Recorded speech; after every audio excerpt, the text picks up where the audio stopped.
She said Zoom. I realized we need to let all the people on the Zoom into the Zoom room. We should probably let them in so they can be a part of this, right? Where's our tech guy? Could you come and help me let everybody into the Zoom? That's what you do as an executive director. Like, you think of all these kinds of things in the spur of the moment, right?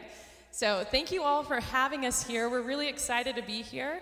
Was there anybody that didn't clap? Oh, okay. Oh, just kidding. Okay, just making sure. You all clapped for all of us here, right? Okay, good. There we go. All right, well done, everybody. I'm going to give you a donut.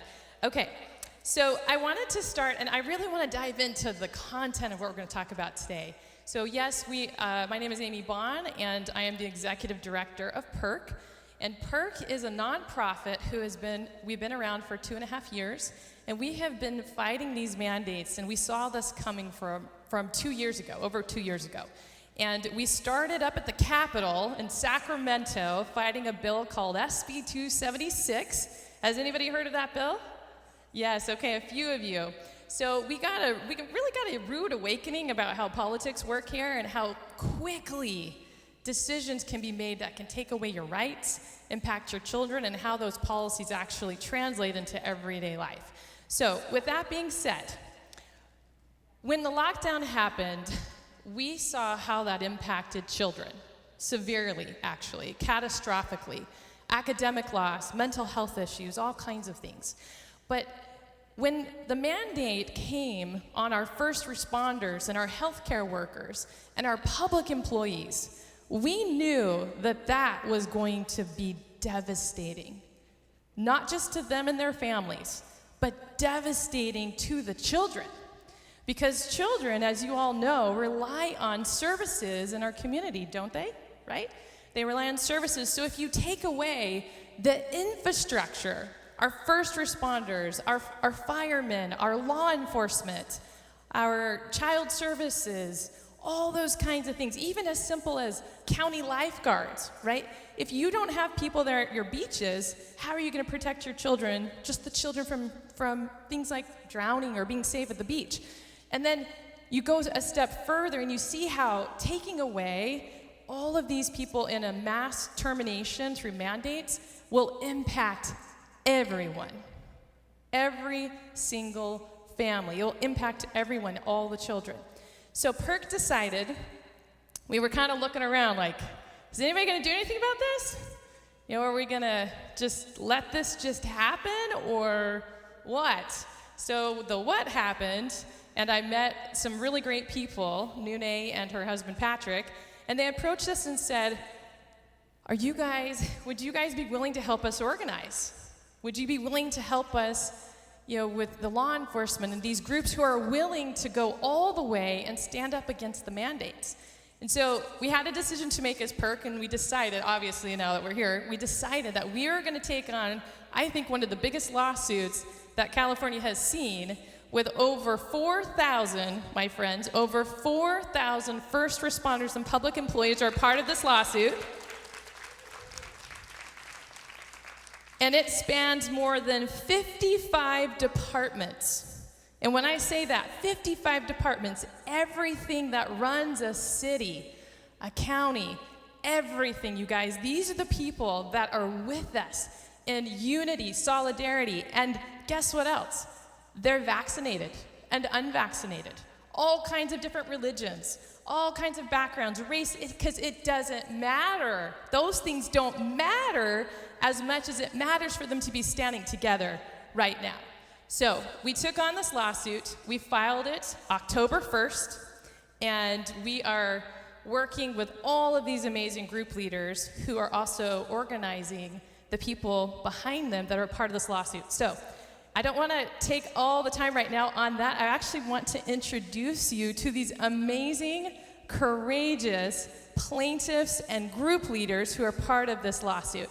So I'm going to go ahead and turn some of my time over to them, starting with Vincent, and I've asked them to share what's in their mind and what's on their heart with you so you can see how amazing these people are that not only have protected you all of us, for a very long time, but also they have a unique type of tenacity and courage right now. So Vincent, we're going to start with you, and you're going to chance to meet our leaders. All right.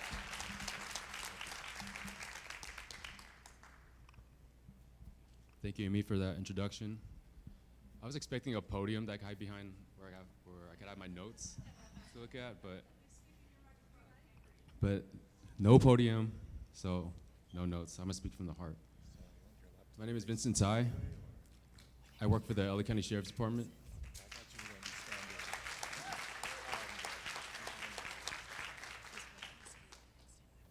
Last year was a tumultuous year. We went through a lot.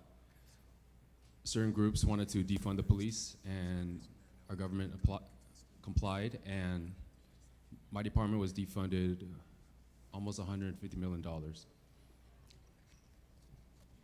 I thought, well, this will affect my overtime, but I prefer to spend time with my family anyway, so it's okay if I don't work the OT. So with my other partners, we carried on. We did what we had to do. We didn't make a fuss about it. Now, before I go any further, I want to make it clear that what I'm going to say is strictly my own personal beliefs and my thoughts. This is not the official position of the LA County Sheriff's Department, so I just want to clarify that. 2021 rolls, and we find ourselves being mandated to get vaccines and to sign away our privacy rights by signing up to a company called Fulgent. Now this affects all of us.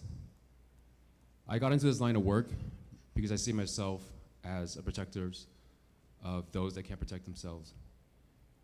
And it's gotten to a point where we're being coerced by our government to get a vaccine that we should have a right to choose as free Americans.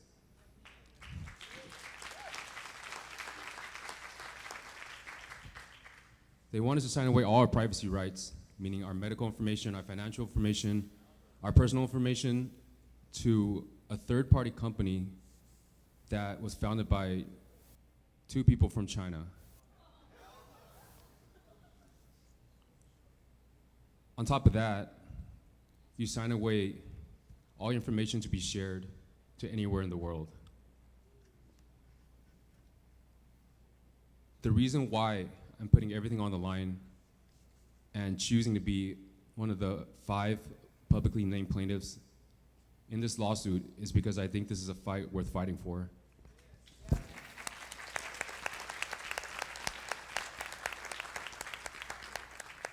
This goes beyond my job. I have a family to raise, but this is bigger than just me and my family. This is me doing everything I can to protect us as free Americans and as children of God.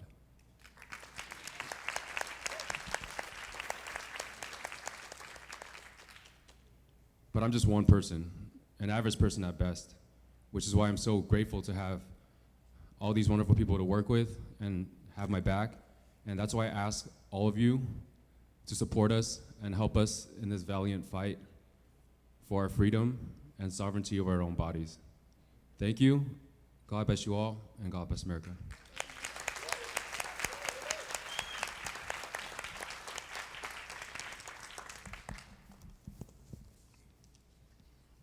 Okay, I had notes too, but that's all right. My name's Brittany, and I work at the District Attorney's Office. I'm a paralegal there. And before all this happened, I really never paid attention to the news, politics. It kind of was one of those that just like out of sight, out of mind. But then when this all started happening, and next thing I know, I'm homeschooling my daughter and working full-time from home, I started to realize that something wasn't right and that I should probably wake up and start listening and reading and searching and finding out what's going on. So I did. And it's a blessing and a curse as well. But when these mandates came down for us employees, I realized that I can't sit quietly through this. So me and one of my coworkers, Nicole, we kind of started talking, and we were feeling like we're alone because nobody is talking about this. Everyone feels afraid to say, I'm unvaccinated. And it's, very strange that now that's a topic of conversation.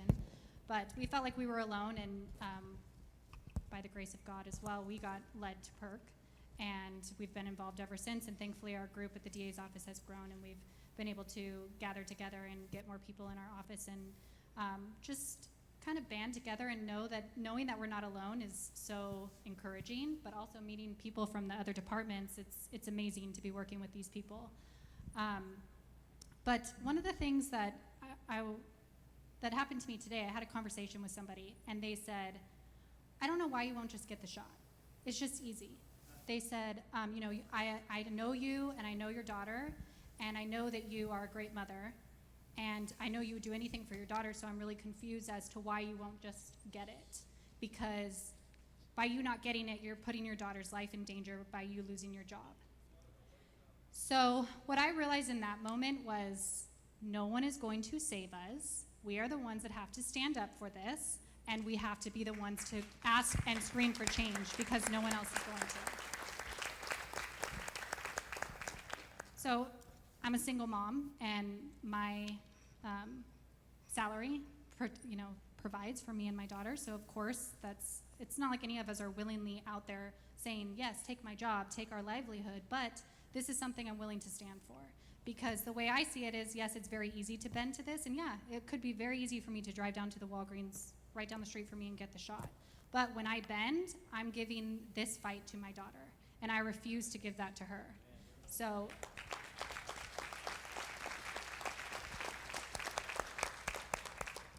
what I said to him when I ended that conversation was, you go do you, and I will be over here fighting for the rights and the freedom for my daughter and for your children as well, because that's what this is.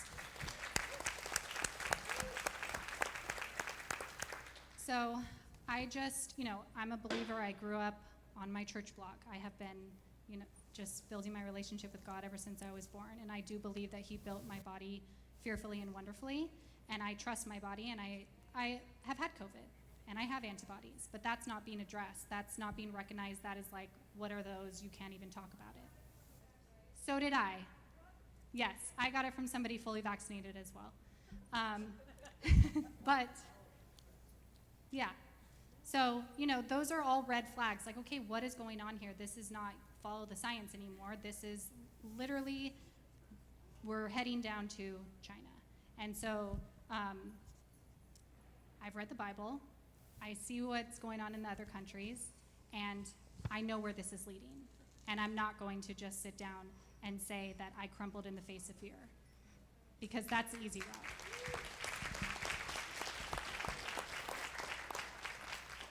So I am hoping that more people will wake up like I did a year and a half ago and start listening to the news, reading, picking up books, understanding, reading about history and what has happened in other places and where we're heading, and hopefully you guys can stand and support us, because this is such an amazing group, and we all just need everyone to stand up and stand with us. Oh, and that was one thing I was going to say too, was that this group, I feel like we are all standing and creating a wall of protection for our next generation, and I think that that's so important.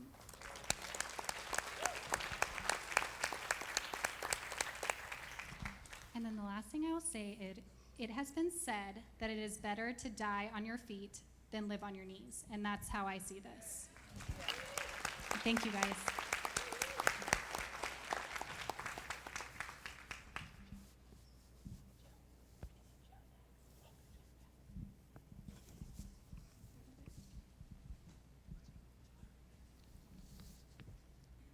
All right, good evening. Not really of a public speaker. I'm a grease monkey, I'm the one all greasy, so I might be a little nervous, all right? So I'll give you an introduction. My name is Joe Guzman. I work for LA County Metro. What we do is very important for LA County. We move people to A to B. We do our best to provide clean and reliable service. A lot of us do take our job seriously. A lot of us have came from working for the private sector, so we know how important it is to get to our jobs. Getting kids to school, we've all been there, and that's something we cannot forget. I feel like my faith, I wasn't a person of faith. I lost faith while I was younger, into my teenage years. But a couple things happened. Met a good woman. We went through a lot together. Lost a baby. It forced me to look in a different way, but I met a couple people along the way that helped me find my faith. So, thank you. I'm a father of 5 beautiful children. It's the most amazing blessing. And this fight, I feel, is my purpose. I'm called to do this for them and do for others. Not only providing transportation, but also providing a voice for everyone's children, not only my own. I look at the facts of the mandates that they've thrown onto us. They're holding our jobs over our head, which affects our livelihood. My kids are great kids, and so everyone else can agree that, children, your children are important. We do what we do every day for them. Now, we look at the facts, how a lot of us worked through the pandemic. We were on the front lines, and I speak more for bus operators, service attendants, mechanics within LA Metro, custodians, everybody that was out there providing this service with no vaccine, without PPE at the beginning, and everybody fought through it. They did it together, and we got it done. But now, we're at the hands of leaders who sat at their desk or sat from home and decide to make a decision to force a vaccine on us. It doesn't make any sense. Their facts do not make any sense. Unions have decided to take a political stance and have not supported us the way they should, for the people, for everyone. They collect our dues. We deserve protection on every front. So I say this to all LA Metro employees, any employee covered by unions: you put your union to work.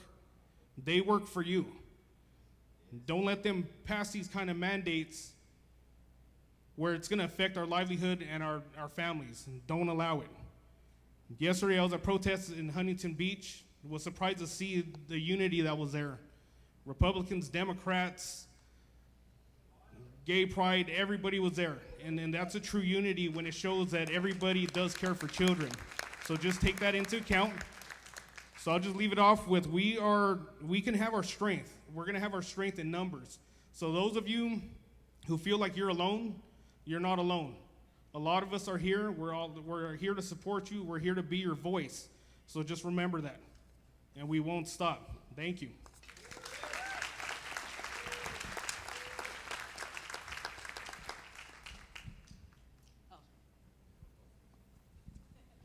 Hello, my name is Katura Gordon. I would first like to thank you all for coming and supporting us. I would like to thank the church for hosting this event. And most importantly, I would like to thank Perk for all the work they do, and Amy, because she's awesome, for everything that she's doing for Perk and all of us. So I work for LA County Probation. I'm a transportation deputy. I've been there for 13 and a half years. My husband also works for the department. He's been there 12 years. I have 7 children, so got you beat. Ranging from 1 to 26. So I have, thank you. This type of movement has been something that I've been very passionate about for a long time. I have not vaccinated my last 4 children. I was really young with my first ones, but my last 4 children are not vaccinated, so it's something that I have felt very passionately about for a very long time. It's only been till recently that now it's been in my face. And we got a deadline of like October 1st of taking a jab that I know is not healthy for me, that I don't want to take, and registering in a system like some of the other guys spoke about that's dangerous, and it's really, really scary. And there's a lot of information out there. I feel like if you're sitting here, I'm sure you've done your study, you've worked, you've watched things about what's happening. And so basically myself and 6 others from my department kind of got together and just said, we have to do something. And we didn't even know what it was. We just started collecting names. We were at different locations, and in between my regular duties at my facility, I would just go to different units and talk to people, let them know that we were fighting, what I believed in, regardless of your status, but that, like others have said, this is not just about our job that we're fighting for, because we are, but this is about our children's future and what they're trying to take from us.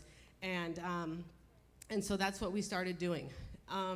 We had a little bit of a scare because the lawyer that we thought we were gonna work with told us that he couldn't. And on our weekly Zoom, it really scared us and bummed us out. But I am a believer that all things happen the way that they're designed and supposed to. And we were led to Amy and Perk. Yeah. So I had heard of Perk. I had heard of the Children's Health Defense. And after our first Zoom call, I was like, hell yeah. You know, but to be very honest, a peace came over my heart because I felt like sorry.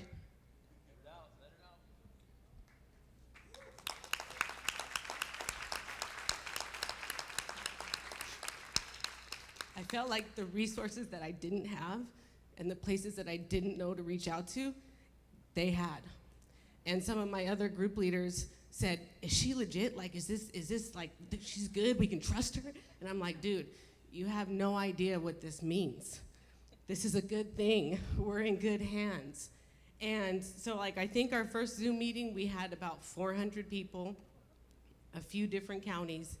And like Amy said, in a matter of a month and a half, we've exploded to over 4,000 in all the different counties. Another little thing, on September 9th, when Biden got up and said that, it wasn't about our freedoms anymore, I got more scared because I'm like, oh man, this is going real deep, not just my county.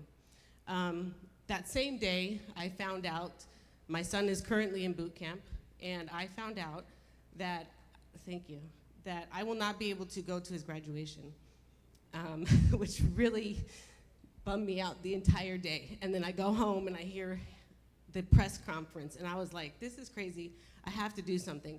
And so I got on our social media probation page, and I just let everybody know, like, we're fighting, because I didn't know how else to reach people other than what I was doing within my facility. And it worked. People reached out to me that I would have never come in contact with. And so a big lesson that I've learned here, because I still am scared. I might lose my job. The unknown is super scary, and I don't know what's gonna happen. We're talking about selling our house, moving out of California, living in an RV. We just don't know, because we both work for the department. But what I've learned through this process is that one voice does reach many. And so when we had the opportunity to talk tonight, I said, yes, of course I would like to speak to represent the 6 others that, we came together and we didn't know how we were gonna do it. We just knew we had to do something. And like some of the other guys have said, as parents, we cannot stop fighting for our children. So yesterday we had a walkout, and that was like this, yes. Yesterday was like the third walkout. We've done 2 other ones that didn't make the news, and finally yesterday I was like, cool, it made the news. Like, so people are starting to wake up to it. So let's walk out and let's keep fighting. You're not alone. Perk and Children's Health Defense are awesome places to get information and resources. So thank you. Thank you.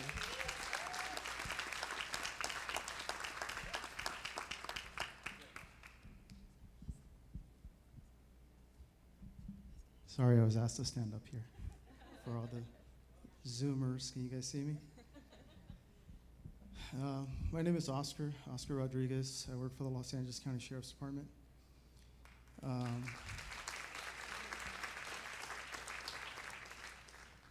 This has not been an easy journey, but nothing in life that's worth fighting for ever is, right? And we have a perfect example with our Lord and Savior, Jesus Christ, who, I mean, he did the ultimate sacrifice. And I'm not sure what I was going to talk about today, but I believe God put something in my heart for every one of us here. You know, I've asked myself, how do we get here? How do we get here? When all this started, and I don't like to look around in my surroundings for an answer to that. Instead, I looked towards myself. And I said, what did I do? What did I do, or what didn't I do to keep this from happening? And I realized that I didn't do much. You know, I educated myself for a long time of everything that was going on, and I knew, you know, crazy things like this were going to start coming. But I really didn't do much with it. I just kept it to myself. And then I started to think, you know, as a believer, you know, I think we're all kind of panicking now. We're like, hey, you know, this is a end times prophecy stuff. And again, how do we get here?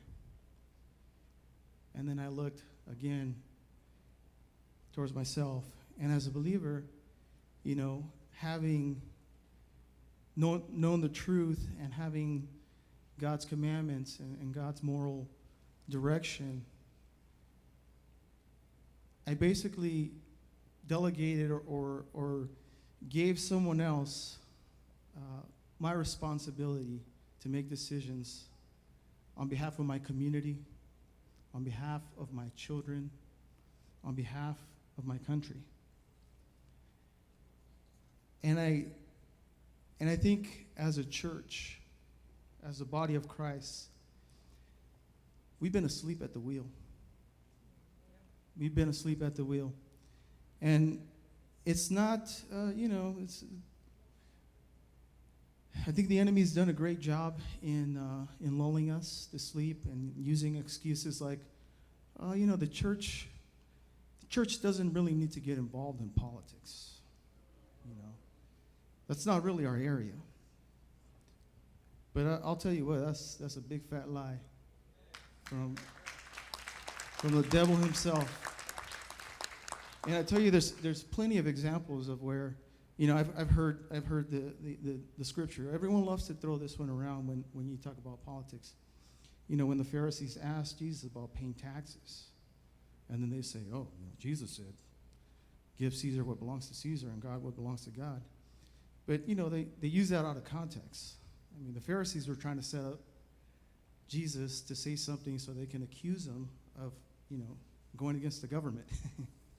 But the Lord knew what their intentions were, so he, you know, hey, pay your taxes, man. Pay your taxes, and you know, the kingdom of God, worry about the kingdom of God as well. But you have plenty of examples throughout the Bible where God's people are involved in government. And a great example is Joseph and Pharaoh. Joseph was second only to Pharaoh. God put him in that position. And because you had a godly person in that position, many lives were saved through the way that God used Joseph, through the famine, through, you know, giving Pharaoh good counsel. You also have, you know, I've heard it said right now, I hear it a lot where people say, you know, they quote scripture of Esther where they said that she was born for that moment in time, right? And even then you see the story of Esther, where Haman basically got in the king's ear and said, hey, you know, these Jews, man, they're crazy people. They worship God and they don't worship man. They don't worship kings. You know, they're a threat to your kingdom, and I think you should do something about it, right? And the law was passed that, you know, the Jews were basically, you can kill them. And Esther, Mordecai approached Esther and told her, hey, this is your moment. You were put in this position for a reason. But it wasn't easy for Esther. Some people forget that Esther risked her life by approaching the king, because back then, if you approached the king without his permission, you were put to death. So she risked her life to save many. And God honored her and used her for the Jews to save themselves. And I'm saying all this because, church, it is time to wake up. It is time to wake up. I know it's not easy. Like I said, it wasn't easy for my wife and I started when the Culver City School District was the first district in the country, in the state, to mandate vaccines for kids. And I put up with everything else, but I said, nope, you're not touching my kids. No way, no how, over my dead body. And my wife and I looked at each other, and my wife actually was like, we got to do something. And then I'm like, okay, sure. And she calls me late Thursday night, and she says, get ready, tomorrow morning we're going to school. I go, well, yeah, we usually drop our kids off. No, we're going to go protest. And I'm like, just you and me? Yep, just you and me. And we thought to ourselves, well, you know what? If we don't do it, who will? And we decided the following day we went, and it was crazy. I mean, people were losing their minds. But the funny thing is, through that experience, the Lord freed us from a lot of our fears. The Bible says that he hasn't given us a spirit of fear, right? But of power and of sound mind. And sometimes we forget that. We forget that. You are a powerful person in Christ. And there is nothing that can stand against you when the Lord stands with you.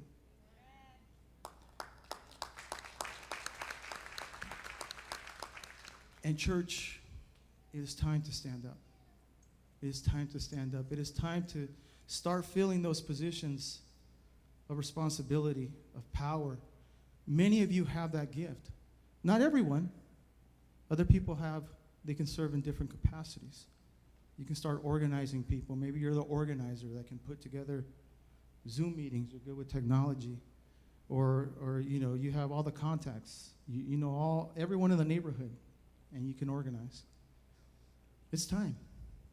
It's time. Don't let the devil lie to you.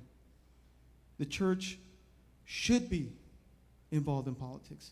We should be running our country. Because if we don't, guess who will? The ungodly. The ungodly. So I want to just share really quick a scripture the Lord put in my heart. It's found in Matthew 10, chapter 16. It says, behold, I send you out as sheep in the midst of wolves. Ain't that the truth?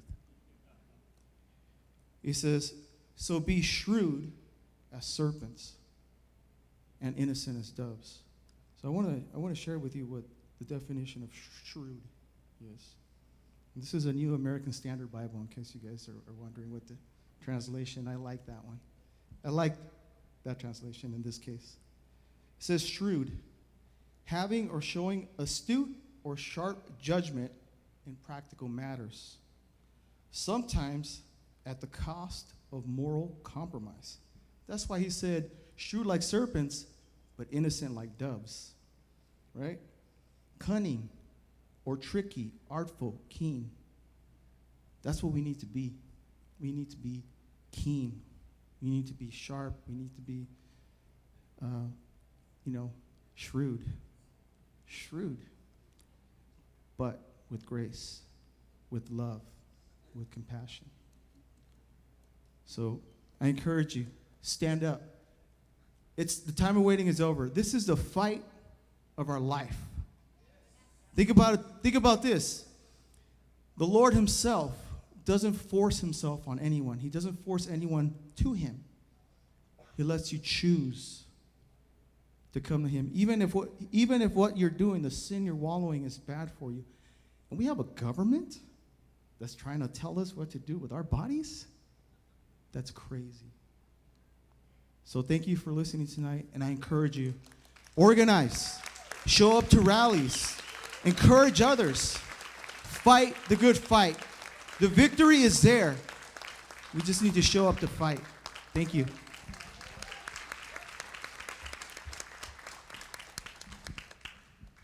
How you guys doing? Let me switch this computer around real quick.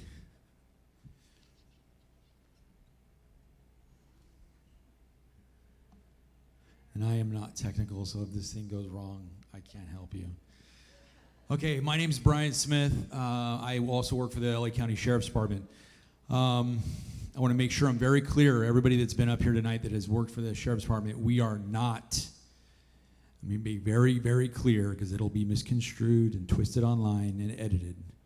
We are not representing the Los Angeles County Sheriff's Department. We are speaking from our heart, from ourself, our own personal standpoint, our own personal perspective.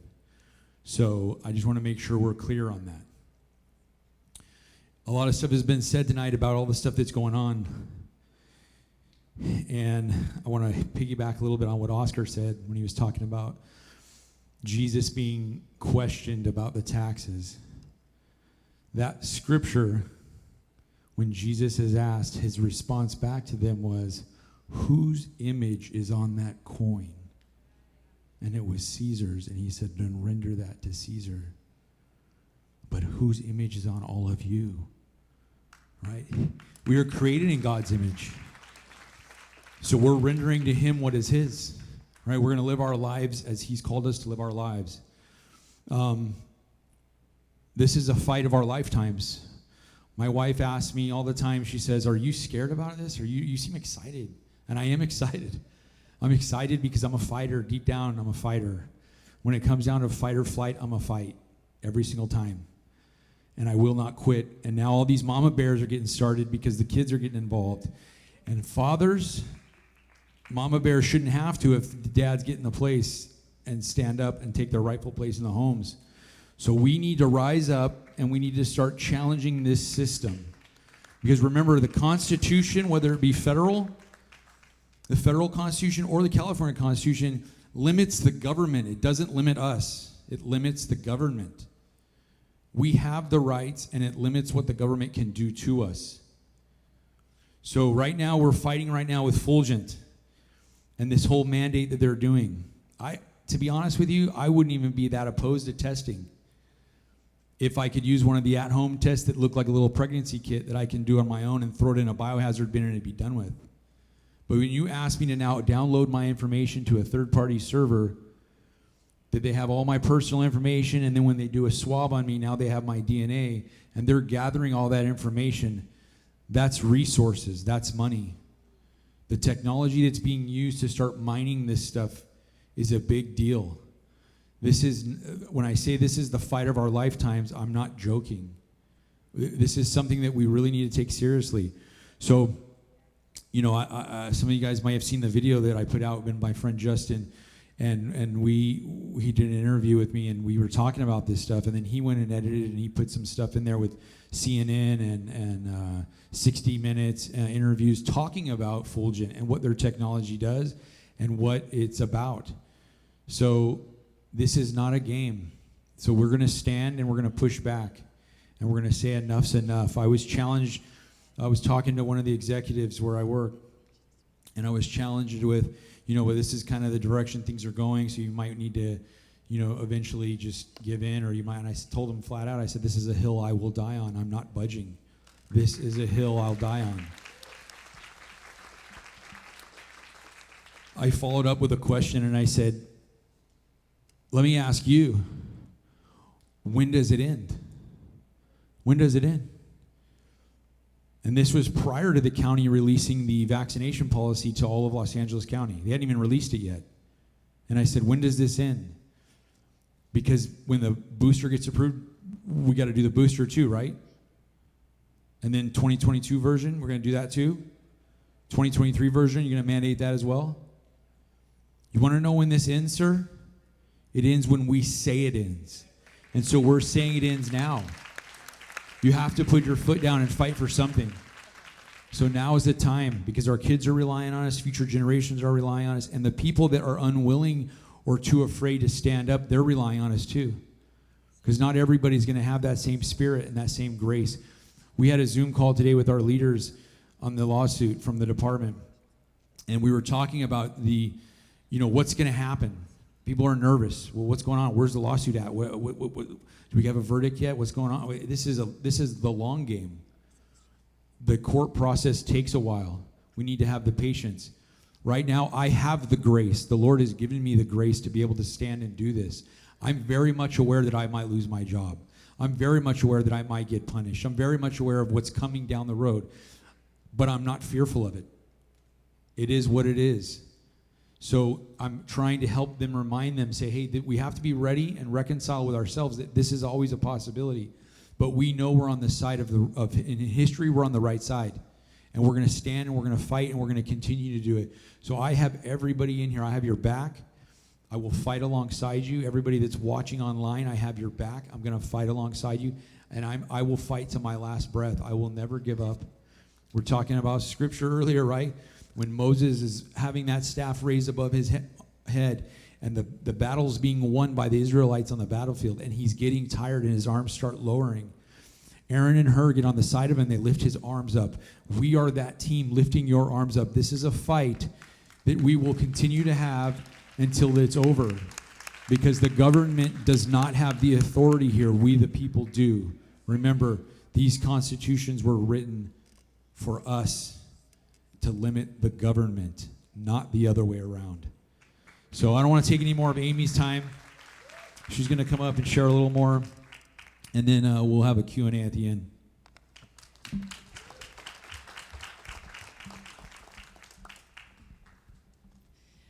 Okay, so this is the first time to multitask this many things, like letting people in a Zoom room, passing off the microphone. I don't even know how we're doing this, but it's amazing. Give it up for all of our group leaders that are talking today. We are so, so blessed to have, really, you guys, the courage that these guys and women have, it's phenomenal. I want to also thank my Perk team. So Chris Dukes there in the back. Everybody give her a round of applause for all of her hard work to get this event going. We also want to thank the church.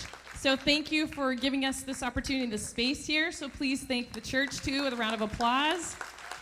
We also want to thank anybody that's from the media here. We had several requests for them and we said yes. We're being nice. You be nice to us too. No, we're really actually grateful that you're here. We want you to be here. We want a dialogue. We want to talk about these things. We don't want censorship at all. So we welcome you here. We won't delete you. We want you here so that you can be here to record what's happening, and we appreciate that. The other people we need to thank, I also want to thank our tech guy, so let's make sure we give a round of applause to them. It's very hard to do this, right? So they always should be thanked. And then we also have several volunteers here as well. We could thank the volunteers, the Perk volunteers, Chris, again, and Wendy. And then I also have another one of my Perk board members here, Jessica. Jessica, where are you, Jessica? Where'd you go? Oh, there you are. Yay. Round of applause for Jessica. Thank you. We're so, so glad to have that. But last but not least, I always want to thank my family. So my family's not able to be here today, But my husband of 21 years, we got married when I was 12. No, I'm kidding. 13, actually. No.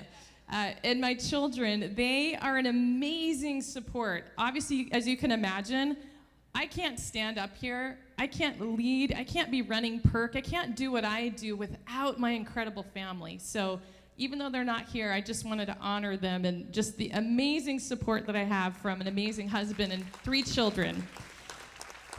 You know, the thing is usually when they come, especially my 3 children, it's like the only time they'll listen to me because I have the microphone, right? So I wish they were here with me, but it's okay. They're doing homework and jujitsu and all those important things, so I'll let them be at home too, because then it'd be one more thing to multitask.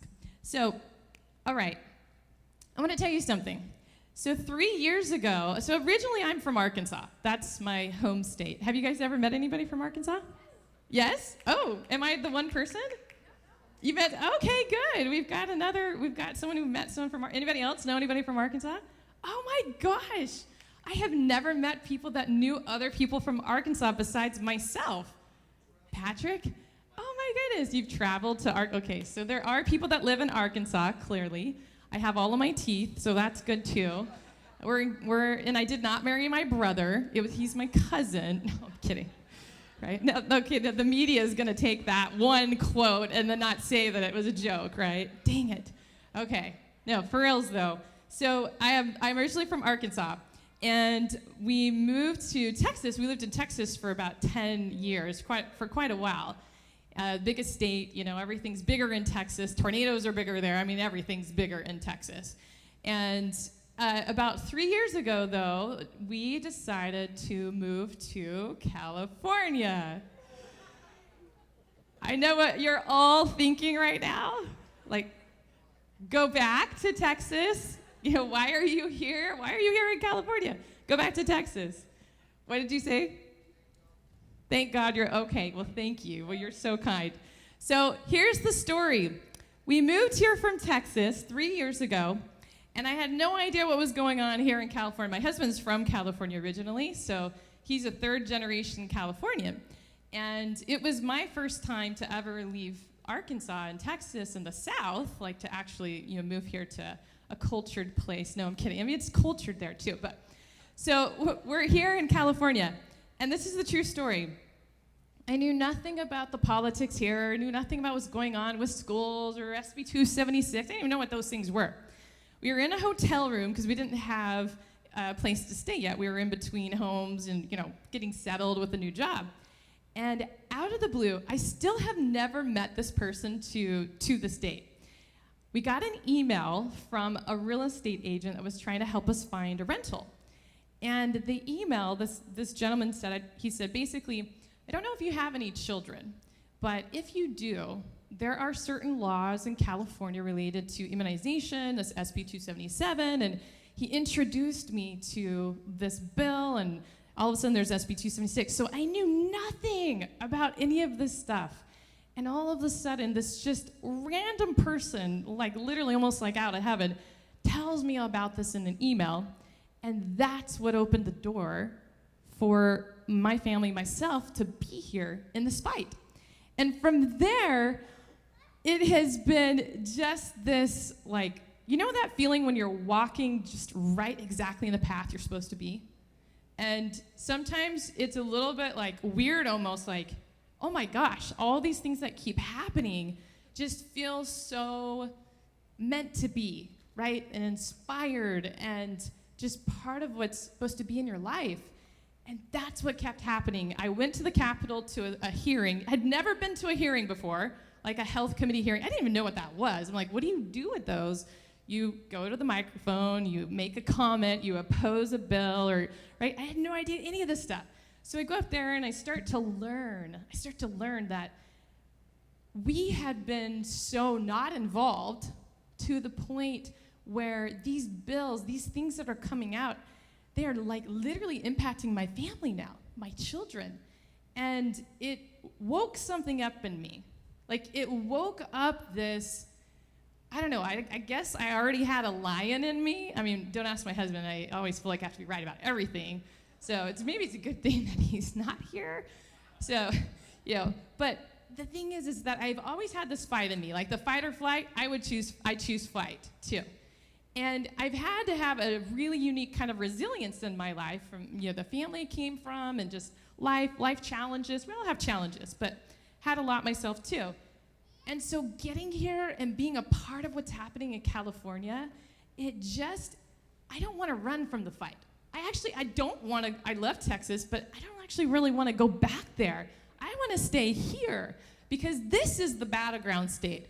This is where it's at. This is where the fight is. This is where all of these types of situations, from the mandate on the children, the vaccine passport, you name it, and we are at ground zero, my friends. We're ground zero.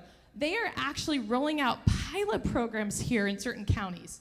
They're rolling out pilot programs at schools, Long Beach, LAUSD. So these are the types of things happening here. And as much as I love Texas or Arkansas, they're not happening there, right? You know what I mean? So here we are. So I do have a lot of things I want to share with you because I want you to be as wide awake as we are about what we're fighting, what's happening. Yes, we have this lawsuit. We have another lawsuit too, because we are just positioned to do this right now. And I'll tell you something. You don't always know where the resources are going to come, right? But when you have faith that you are in the right place at the right time with the right people, it just happens. And that is what has been happening. We did not have the funds to pay for the lawsuit when I said, yes, we're going to do this lawsuit. We didn't have the funds yet. But I just knew it in my heart and in my just every part of me that we needed to do this, to start with our first responders and our public employees. And so without the funds yet to pay for the lawyers, I approached the lawyers and I said, are you going to do this for free? No, they said no. But it's okay. I actually didn't want them to do it for free. I wanted to pay them for the work because I wanted the best work possible for the people, representing the people with the best litigators who could take on this situation unlike anyone else. And so we didn't even have $1 yet to go towards it. And I knew we would. And so we hit every single milestone, every single one. When it was the time to make the first payment to the lawyers, we had it. When it was time to make the next payment, we had it. We had hundreds of people, then thousands of people, and all these things just kept happening. And that's how you know you're walking in the right place at the right time with the right people, right? In the right situation. So I wanted to tell you that. And I also want to tell you this too. One of Perk's strengths as an organization is we saw all these things coming. It's like being the watchman or the watchwoman on the tower, where we knew, you guys, when I said this to you before, we knew this was going to happen. How did we know that? Because when we were in SB 276, they already started to lay a groundwork for what was happening today. And not only that, when they shut down the schools, I'm gonna read to you a letter that we wrote on behalf of Perk that we sent to the governor, and we sent it to all of our elected officials. And this was a letter we wrote in April of 2020, so almost a year and a half ago. And I want you to hear these words that we saw these things coming. Here's what we said. The cries of injustice from the families who are being persecuted because they're fighting for constitutional freedoms and they may be against government mandates for medical treatments, they are falling on deaf ears. The cries of the injustice are falling on deaf ears. When the governing body ignores their cries and desperate need for protection. Censoring is further compounded as tech giants working with the government alter and manipulate algorithms that remove their stories of injustice from the marketplace of ideas and communication. We believe the intent is to achieve a greater political agenda through the following: through discrimination, by categorizing people into a fixed, inferior group, by labeling those families as different or inferior. The intent is to further isolate, track, and target the singled out group. Also through laws, by codifying and codifying measures to separate these families from mainstream society with conditional entrance back into society, included but not limited to school, work, public places, and travel. Also through propaganda, to disseminate hate, fear, and misinformation with the intent to extensively influence public opinion of California citizens, colleagues, and media to further justify any acts of persecution taken against these men, women, and children. So this letter was, there's more to it, but this letter was written 1.5 years ago because we saw today, we saw that there would be laws passed, ordinances, health orders, propaganda through the media that would do something that we haven't seen in our society for decades. And that is, it was going to create a new medical segregation, a whole new era where you can't go to work unless you have a jab and unless you're part of the vaccine passport through these apps. You can't go into a restaurant. You can't go into the gym. And your children can't go to school. And then not only that, you can't travel. So we have to understand that the scope of this is to remove people from society. Do we see that? Right? It's not just the work, you know, all of these amazing group leaders, all the first responders, everything we're doing. It's not just that their job is on the line. We're talking about that and children being removed from school and you not being able to go inside of a store. So we have to be awake about what's happening, right? We have to have discernment. So we have to understand it so that when we take actions such as organizing, being a part of a lawsuit, giving donations, fighting this, civil disobedience, whatever action that we're taking, we understand what the why, right? Because tell me, should you be removed from society? Should you? Just last year, all of these people here were able to do everything and be the heroes for all of us, right? They were the heroes. And now they are being opted out, deleted, disciplined, terminated, on the chopping block. But so are you. You can't go into the store. You can't bring your children to the school. And so that's why Perk has also decided to take on another lawsuit. And we have filed an official lawsuit. We are co-plaintiffs, Perk, as well as Children's Health Defense California.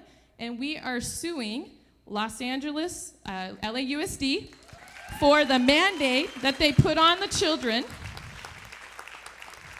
And we are disputing and contending with the fact that they had no authority to do that.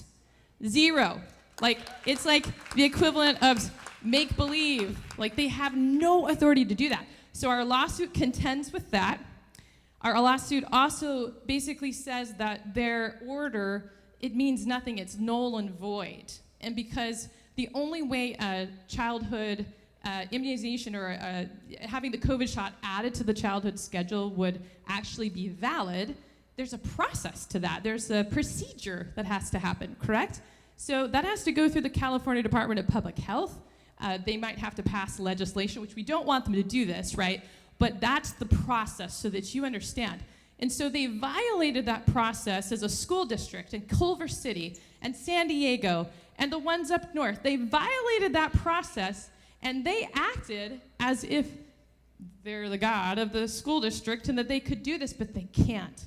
So we are that hedge of protection for the children, and we will take on any school district, hear my words, media, whoever, wherever, any school district that tries to put the mandate on the children for the COVID shot will be contended with some of the best litigators in the state, We will stand up tall. We will stand up firm. Perk, our collaborative partners, Children's Health Events California, and we will not let it pass by us without doing something about it.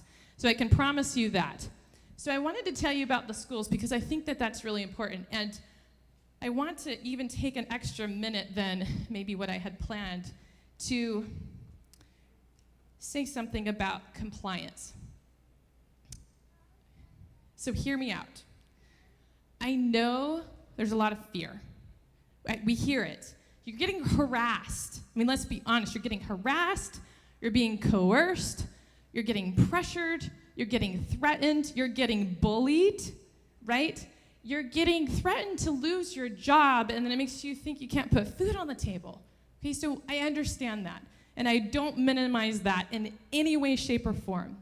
But I also know that every time we comply, part of the reason we're in the situation we're in right now is because too many people are complying too many times, and here we are, like, finally, like, okay, this is enough, you know, and like, here we are standing up against it. And so I want to tell you, if you've been afraid, it's okay, because that was yesterday. And today is a new day, tomorrow's a new day, and you have an opportunity today and tomorrow and from here forward to not comply. Okay? So stand up right now. Don't give in. Every time the tyranny is staring you in the face, the coercion, the pressure, you know it. Okay? So some of you regret getting the COVID shot. We hear it all the time. You felt pressured, you got it. And some of you don't, and that's okay. But I just want you to know that today is a new day, right? You can have courage now. It can be this moment that you say, you know what? I wasn't ready before. Right? I wasn't necessarily ready yesterday or last week or 2 months ago. Maybe I didn't quite see it this way. Maybe I didn't see that we're going to fully be opted out of society, and my children and my grandchildren, if we don't stand up to this right now. So today you're right on time. So be forgiving of yourself if you were complying, and I just encourage you that you don't fall into that, but you actually stand strong. And stand strong together. Unity is one of the things that we have going for us, right? If we all walked in at the same time to a store or, you know, any of these places that shouldn't be doing what they're doing, how are you going to kick all these people out? And if they call the police, then, well, we've got them too. So we're totally good, right? Right? Okay, good. All right. A couple other things I want to share with you. My dad is a Vietnam veteran. So, yes, we should give him a round of applause. I should have invited him on the Zoom, but he doesn't really know how to use Zoom, so there's no hope for that. Like, there's nothing I can do with that, you know? It's like, come on, Dad.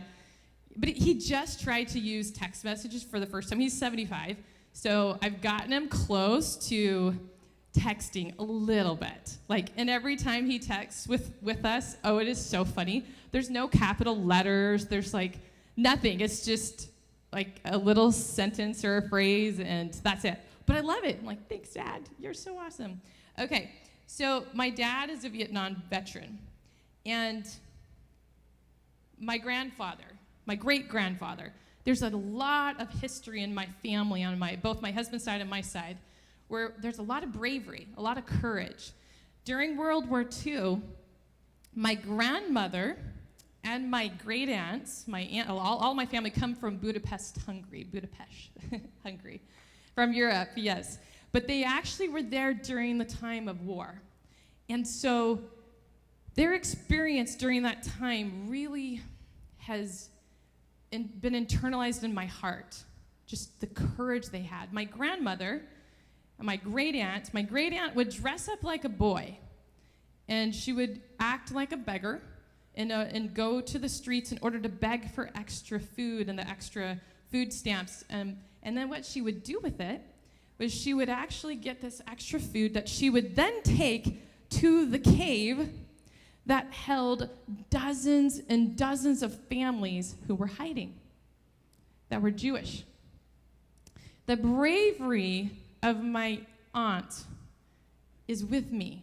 I feel her with me, right? I feel her with me, that she had courage. She could have been killed, right? She could have been sent to concentration camps. But that's the type of courage that we need to have today. Like, sometimes I don't think we realize, like, we're in a war. It's just, it looks different, right? Like, it's not bombs. It's that our children are being forced, or they're trying to force them to have an investigational shot into their body. There are no long-term safety studies for that, right? There's none. You want to go look for them, tell me where you find them, because there aren't any, because this is a new type of technology. mRNA vaccines are new. So you can even be totally what we would say pro-vaccine and be fine with all the other ones, but this one, there isn't any kind of long-term study, period. No long-term. We don't know how it will impact children a year from now, 5 years from now, 10 years from now. And in addition to that, we don't know how the interaction of the other vaccines for children will also interact with the COVID shot. And the ACIP approved for the older vaccines and the new one to be given at the same time, the same day, just different arms, okay? With 0 studies to support that. So when parents are concerned, LAUSD, Culver City, all the parents across the whole state and country are worried about this. I'll tell you that because we're getting hundreds of emails, right, Chris? Like hundreds of emails, and yes, like so many. Because this is different, you all. It's different. And it's not even about being pro-vaccine or anti-vaccine. It's not about that. It's about being pro-parental rights, about being pro-science. There's no science to back up this right now for children because there's so many unknowns, right? That's very concerning for people everywhere. And then in addition to that, I'm gonna ask you a question. If the government or the health department or the school district tells you you have to give this shot to your child in order to go to school, who owns your child? Who owns your child's body? And then they want to punish you. They want to penalize you if you don't comply or you don't give in. So we have to understand that that is what we're really saying. Because flip it. Let's say you were so pro-vaccine, you want your kid to have the COVID shot. Okay, let's say that's your stance. But the mandate is the opposite, that you can't give your child that COVID shot. The mandate says you can't do that. You are forced not to do that. Do you understand? So when you flip it, as a parent, as a human being, do we understand that that's what we're talking about? Does the government own you and your body? Or does the government own you and your children's body? And that's the thing, is we've got to be able to communicate that this isn't just about, pro this or anti that. It's something so much more. It violates your body autonomy, right? It's intrusive. And for children, let's remember this, for children, the shots that they would be giving them are still operating under an EUA. What is an EUA? Man, here, I'm gonna give you the microphone. So an EUA, an emergency use authorization, what does that mean? That means that it's not approved, that it's not licensed, and the clinical trials for children are not completed. Okay? So what does that mean for your children? That means that they're being given something that is not fully licensed, fully approved, and is still investigational. So every parent, every aunt, every grandparent, you do have a stewardship with your children and your grandchildren and your nieces and your nephews, and your stewardship is to protect them. And so in this particular situation, this is why parents across the state and country are saying, no, our children are not your guinea pigs. It is still investigational, and we will not comply with giving this to our children because it's not tested. It's not, 10 years down the road, you don't even know. And we already see waning immunity in Israel and other places. And so for anybody trying to understand this, I don't know where you guys are all at on the spectrum of this conversation. You're likely on all different parts of this, right? That's usually what happens in an audience. Although I think you guys are a little more awake maybe than other groups, right? But we'll take you wherever you're at on your journey about this. But understand that it being under an EUA, that still means it's experimental. And so they're testing it right now on children as young as 6 months old. 6 months old. And they're already talking about lowering the age to 5. Okay? So this is serious. Again, I don't know where you're all at on the spectrum of this, but for us as mothers, as leaders, as community leaders, this is extremely serious. And it's not something that I'm willing to test on my children. I'm not willing to take that risk on them. And you can balance out a risk assessment, especially for the children, when you also understand that COVID itself is very, very minimal for children. I'm not saying they don't get it. I'm not saying there's not consequences, but for children, it's like 0.0000, 3%. It's like very, very, very minimal. But on the other hand, when you understand adverse reactions, we are seeing things like myocarditis for children. So what is myocarditis? Exactly. Excuse me. It's an inflammation of the heart. And so the adverse reactions we're seeing with children, there are just under 800,000 reported adverse reactions to the VAERS system across the board for children, adults, everybody. So 800,000, that tells us something, right? It tells us a lot, right? Exactly. So I'm gonna drink a little bit of water real quick. Anybody want to do some comedy while I'm drinking water, just in case you're bored? Actually, if I don't drink water, I have anyway, long story, I had some injuries and I have to drink water along the way, otherwise I'll just sit here and just be hacking, and somebody will think I have COVID, which I really don't. So we're okay, right? If I drink one more drink of water? Okay, good. Exactly.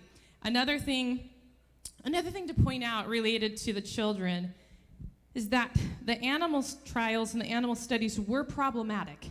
That's actually part of why they skipped those when they went to the EUA authorization for the COVID shot already. And that's a problem. That means that there were signals, there were red flags during the animal trials prior to that. And I actually know a lot about that, but I won't spend as much time on that, but I actually do want to share with you something else. It's this. The same companies, Pfizer, Johnson & Johnson, Moderna, those same companies have a history and a track record related to their products, okay? They have a history. And how many here know what that history is? I'm actually curious. How many of you know the history without me saying, of course I'll tell you what it is, but we know?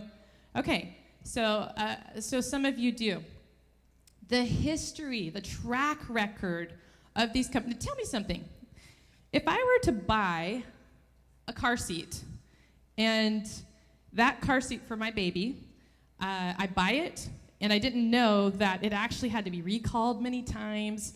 The company who made the car seat, you can't sue them if you get in a car accident with your children, your baby. What if I didn't know that car seat from that manufacturer, they actually hid a lot of the science and the studies showing that the car seat was dangerous. And in fact, they mislabeled the car seat, saying that it was the best car seat out there, no problems, but instead it had chemicals all in the fabric and all these things that they knew about, but they didn't tell me as a parent. What would happen to that car seat in this country? It would be recalled. There would be no way in a million years that it could be on the shelves or be bought. And if it was bought, then there would be a recall and it would be taken care of, right? Because there would be accountability for something like that. So would you like to know what's happening with those same companies who Pfizer, Johnson & Johnson? They have a track record as well of criminal history. I'm not making this up. You can see it on the links. I promise you. I can't make anything up because I get in trouble with everybody, so I don't even try. I just tell the truth. Their track record goes like this. They are previously convicted. So it's not just accusations. They have been previously convicted of their criminal behavior in the courts of law and international law, not just in the United States, and other countries as well. For what? Well, Pfizer happens to lead the charge in manufacturing brand new medicine that itself has been plagued with concerns and ethical concerns and high risks. Pfizer has the distinction out of all of them as the biggest criminal payout, as having the biggest criminal payout in history. Billions of dollars. Billions. Not just a few 100,000, billions. Fraud. For what? Fraud. Knowingly bringing harmful products to market. Federal charges. Billions in settlements. Testing new drugs on children without parental consent. Bribery settlements. Improper payments. Deliberately misleading about hazards and harm, fatalities unwanted and unwarned, knowing dangerous side effects, such as with Vioxx, Bextra, Celebrex, knowing product safety issues, environmental issues, dumping toxic waste products purposefully, chemicals released, violations of international law, human rights violations for testing on children without parental consent, labor issues with employees, worker safety problems. I'm not even done, you guys. Worker safety problems, endless violations and lawsuits. That is the company that LAUSD and all of these schools and across the country is in charge in the stewardship of that COVID shot for your children. That is their track record. In addition to that, they have zero liability. Zero. Remember our car seat analogy? At least I could potentially, hopefully, sue the manufacturer, causing harm to my baby for whatever these reasons. But in this case, zero.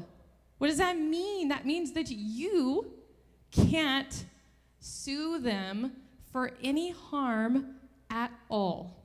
Nothing. Zero. Zero liability.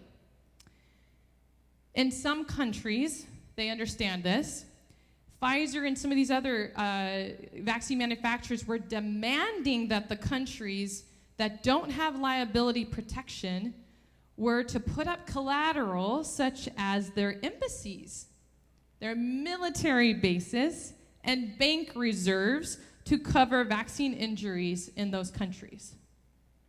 That is the company who is in charge of giving shots to your children, and those are the shots that they're trying to mandate on our children.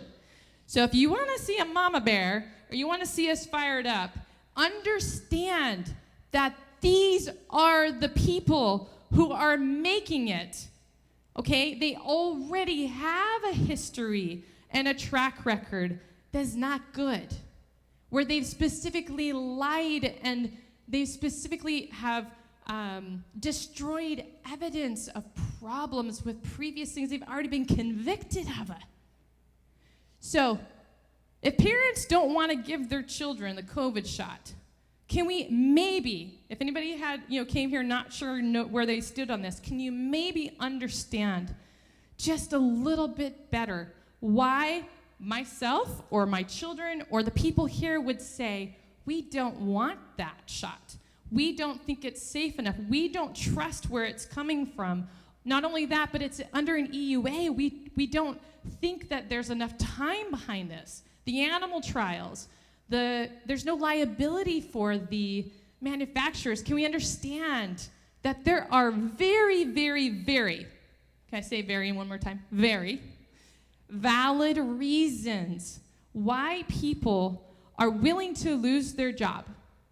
They're willing to stand up so firm and so tall about this because they have good reasons. Do we see that there are valid reasons?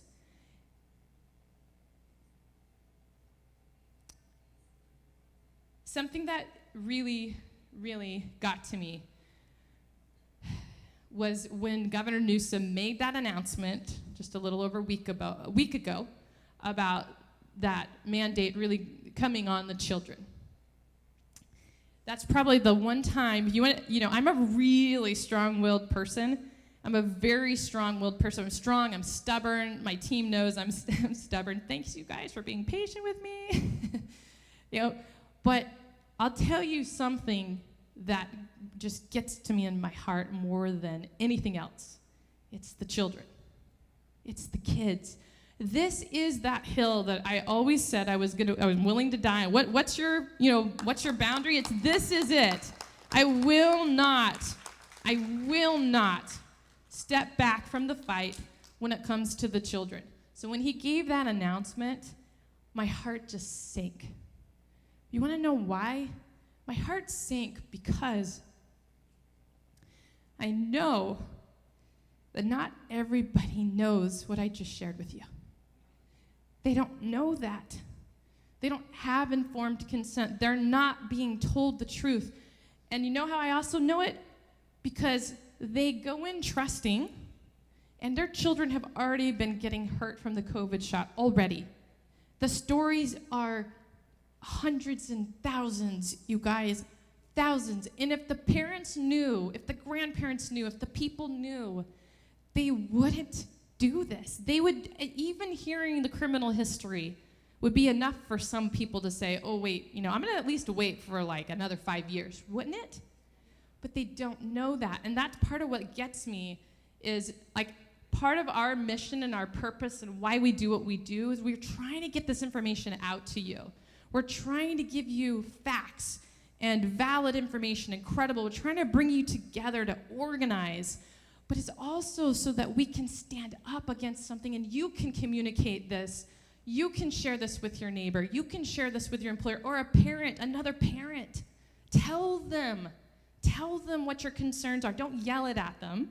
Don't argue with them. Arguing won't go anywhere, really, to be honest with you. And of course, you can't convince people, but just tell them from your heart there's something wrong here. And that you want them to understand that their children are at risk as a 5-year-old or a 7-year-old to get, it's not, just tell them one or two things. Just say, you know what, it just hasn't been out long enough. Or tell them about the criminal history, something. And that's what gets me in my heart is like, how do we reach all the parents so we can save and protect the children? And to be honest with you, I think it's gonna take all of us. Like, honestly, I can't just be Perk. It can't just be my team. It has to be you and you and you and every single person here that's awake in some capacity or another, where you put away the fear, whatever you're afraid of or about, whether it's talking to people, maybe some of you would be afraid to be on a stage, but put away whatever that fear is that's stopping you from saying something, because it is a matter of life or death for some of these children. It really is. The blood clots, the myocarditis, the things that we're hearing, you're not hearing it on the news. They're getting deleted off of social media. So let's be honest that while there's also all these adverse reactions that are happening, they can't even get their stories out to even tell you. So we have to go back to the old-fashioned talk to the person that you're in the elevator with, we're going back in a good way to human connection and saying something. So don't rely on social media, because that's where people are getting deleted. But do something about it. Don't stay silent. Because if we're silent, then they're going to win. And it means it means a child's life. It means something really, really serious. Has anybody heard of someone by the name of Edmund Hillary? Who is he? Exactly. He's the first one who climbed Mount Everest. I'll give you a donut afterwards because that's how we reward people here. Sorry. I really wanted to do like this whole reenactment of how they did the donuts and then they did all these rewards and Giants tickets and Dodgers tickets and all of a sudden this carnival and lottery and all of a sudden, and then all of a sudden, like your job is on the line and you're getting fired, right? Because the donuts didn't work because there's a reason why people wised up about this. Okay, so now I'm hungry. All right, Edmund Hillary. Yes, he's the first person, along with Tenzing Norgay, in 1953 to climb Mount Everest. He did something that hadn't been done before, right? And just a few months after him, there was somebody by the name of Roger Bannister. Do you guys know who Roger Bannister is? Who is Roger Bannister? He broke the 4-minute mile. So he ran the mile in under 4 minutes for the first time. What was the consensus around them before these two things happened? What were the scientists saying? What was the public saying? Can't be done. It's impossible. You're a lunatic. In fact, if you run the mile in less than 4 minutes, your heart's gonna stop. Like, that is genuinely what they believe. It can't be done. You can't climb Mount Everest. No one's ever done that before. So what made these two people different than anyone else? What made them different? Thinking outside the box. What else? What made them, how did they do this? Will, no fear, courage. Yeah. What did you say? They made their own rules. That's true. They believed they could. So they walked in. Do you really think that Edmund Hillary, they were like, hey dude, there's like the tallest mountain in the world. Don't think we can do that. Like, let's, do you think they really started off thinking like, okay, we're just not gonna be able to do this? No, did Roger Bannister set himself up and go, not gonna be able to do that? Yeah, of course they didn't do that. They came in with a whole mentality against the grain, against what everybody else was saying, and they believed they could do it. They believed it could be done. They believed they could climb Mount Everest. They wouldn't do that unless they believed they could. Roger Bannister's not about to have, run the mile and train for it unless he believed he could. Something in him was like, I can do this. How many people ran the mile in under 4 minutes after Roger Bannister? A lot. Thousands, right? He broke a record, he did something, and then other people were like, I can do that too, right? How many people have climbed Mount Everest since the first time? A lot. Hundreds, thousands, right? Thousands, really, at this point. So, on the one hand, can we see that in the state of California, take it to California for just a second. Can we see that in the state of California, one man, an elected official, a governor, can change over 400 laws in the state and impact 40 plus million people, their jobs, their income, schools. One person, right? That's one person. One man can have that incredible, that much of an impact on our state. But my challenge to you is to flip it on the other side too.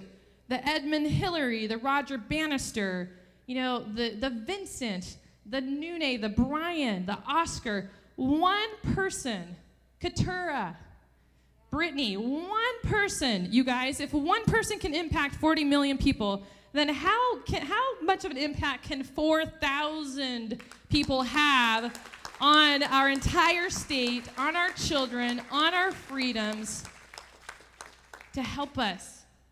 That's the power of believing. That's the power of believing we can do this.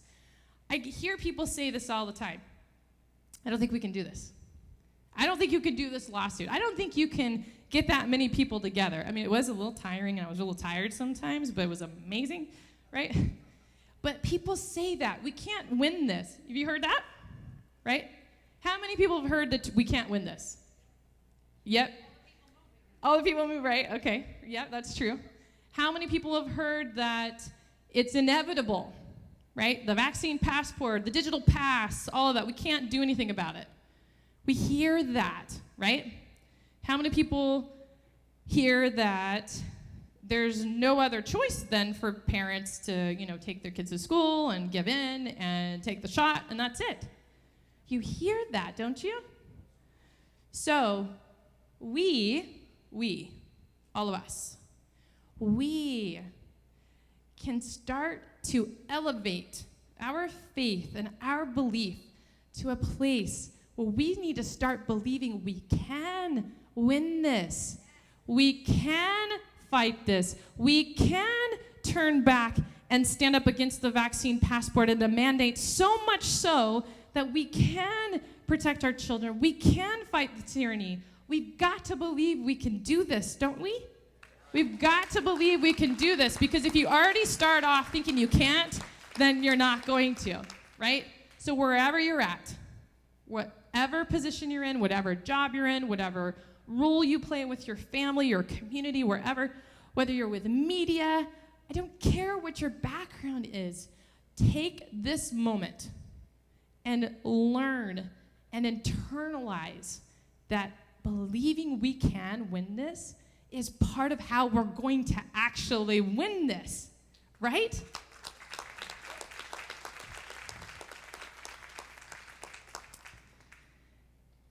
Okay, the last thing I'm going to share with you, and then we're going to do question and answer, because I'm sure you have questions. You guys have questions? You want to ask us some questions and ask our amazing people here?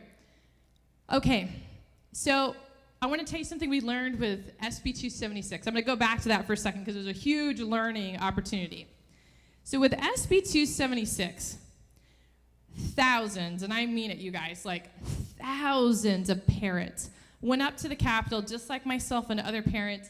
We went up there, we protested, we wrote letters, we spoke with our legislators, we did everything like we're supposed to do, right, to talk to our elected officials and tell them we don't want this bill, it's going to hurt the children. And their response to us was calling some of the parents domestic terrorists who were just up there trying to fight for their children, for the children's right to an education, to protect them. Some of the children had had seizures from immunizations and had all kinds of issues, and those were the children that they were trying to remove their exemptions from, okay? So just so you know context. And after we protested thousands, many, many times, so many hearings, I lost count. That's how I met my amazing Perk team, by the way, at this fighting in the foxhole of SB 276. But after we did that, they ignored us. They passed the bill anyways. Everything we said would happen did happen. They ended up revoking all these medical exemptions.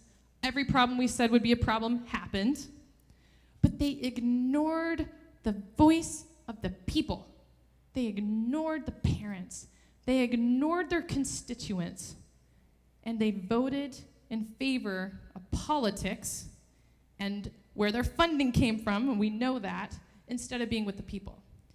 And so at the end, the thing we left with them, we went up to the Capitol. I don't know if any of you have seen these videos. Has anybody seen what happened the last few days up at the Capitol after they voted against the families and the parents? Have you seen what happened? Okay. I have some on my computer, but it'll take me too long to get that, so I'm not going to do that. But this is what happened. We basically went up to the Capitol, and we did an Occupy the Capitol, okay? And the protest, this last big protest, on the day that they were going to vote, and we knew that they were voting against the parents and all that, literally, moms and dads, they were arm in arm. They were blocking the entrances to the parking garages. They had duct tape, the parents had duct tape on their mouth as a symbol of silence, that they were not listened to, their voice was not listened to. They locked arms. People were arrested for just standing in front of the door, okay, to not let people in. And the family, the parents, we shook the Capitol. And when I say we shook the Capitol, I mean it. We literally shook the Capitol. There were thousands of us inside of the Capitol that day.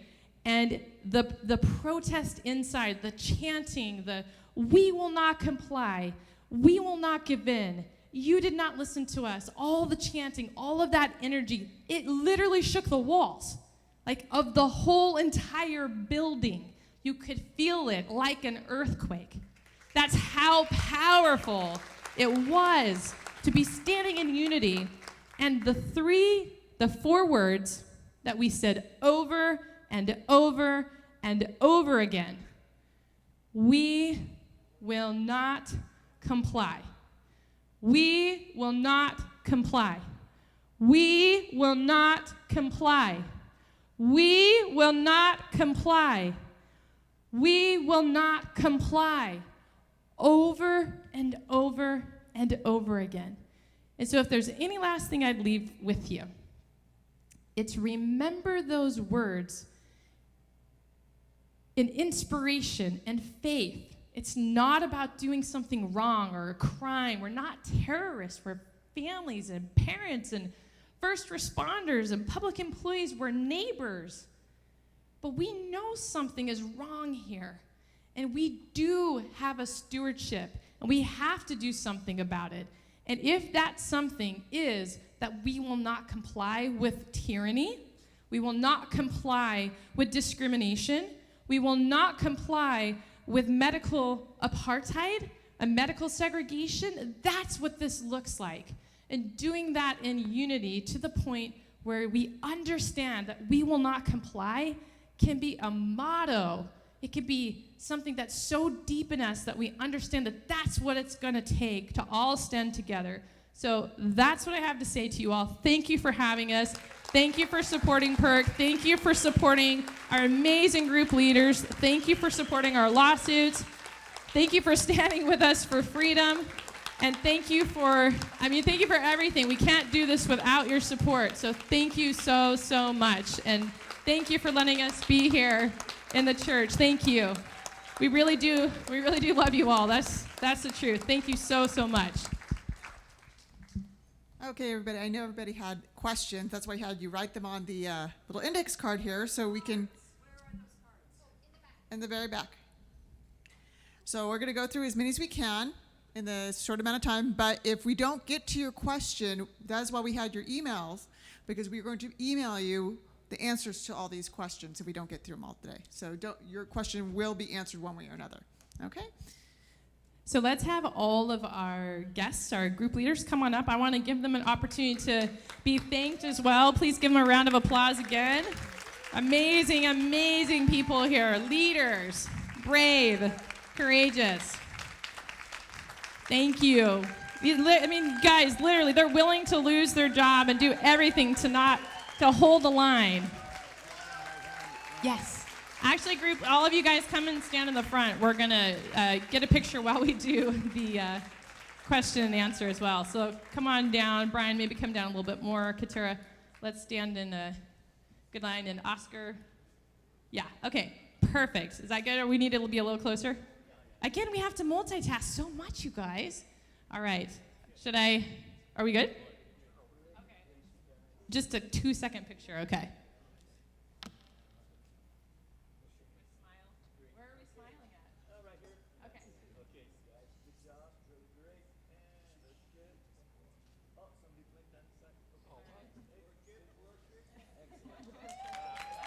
Thank you.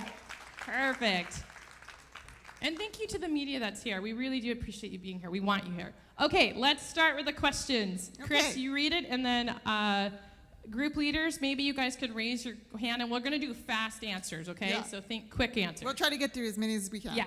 Okay, first I wanted to read this little thing because a little girl named Allie wanted to make a comment, so I wanted to read it. She said, "We've been through this in the past centuries ago. I don't understand how this is any different. It's just COVID." So I just wanted to make Allie know that your Thank comment was you. heard. Perfect. Okay. All right. First question. What can we do about the students being segregated at school? For example, no vax versus vax and ID cards. Well, anybody have any suggestions on that one? Anybody want to make a comment? Katura? Okay. What I would do is take my kid out of school. Because I'm not going to let my kid feel that way. You know, they're just as safe as vaccinated kids. So I would take them out of school, which I've already had that discussion with my husband. Okay, Oscar? I just want to add something to that. If you don't let them enroll your kid into what they call like iAcademy or basically it's homeschool, but through the school, because the school still is going to receive the funds from your kid attending the school, but they're not going to be in person. So if you pull them out, enroll them into another school, or do homeschooling, your own homeschooling, because if you do the iAcademy or whatever they call it, they're still going to get paid. And that's all they care about. They don't care about the kids. This isn't about education. It's about safety. It's about money. Yeah, thank you. Actually, hold the microphone on that side, and we'll keep this one on that side. The other thing, too, is Perk is going to be creating some resources for children. We're just not ready to announce it yet, but just know things are coming to help you as parents, and resources along with the lawsuit. That's another good one to help try to stop the discrimination. Yes. Also, here at In His Presence Church, we are starting a homeschool co-op. It's just in the beginning stages. There we go. We need volunteers. We need people who maybe have been through this before, and also attend your board meetings. Thank you. Okay, next question. Oh, sorry, Vincent. Go So I ahead. could add something real quick to that. Yeah. Just like how law enforcement officers have to wear body cams so that what we say and what we do is out there, and so we're kept accountable for our actions. I think that there needs to be cameras with audio in classrooms to keep teachers accountable for what they say.